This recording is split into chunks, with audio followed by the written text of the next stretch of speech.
పదరా బయటకు వెళ్దాం. అరే మామ ఏమైందిరా, ఎందుకు ఏడుస్తున్నావు మామ?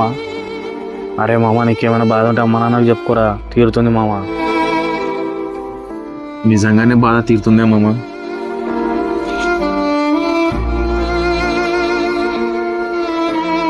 హలో, అరే నాయుడు, ఎక్కడున్నావురా?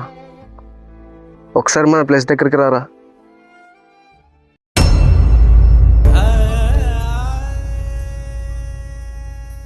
అరే మామ ఎలా జరిగిందిరా? రీసెంట్గా వాళ్ళ అమ్మ నాయన చనిపోయారురా. ఆకపోతే వీడు కూడా చనిపోయారురా. అరే మామ, అరే మామ లేరా, లేరా అదే మావా, అదే లేరా లేరా అదే మావా, లేరా.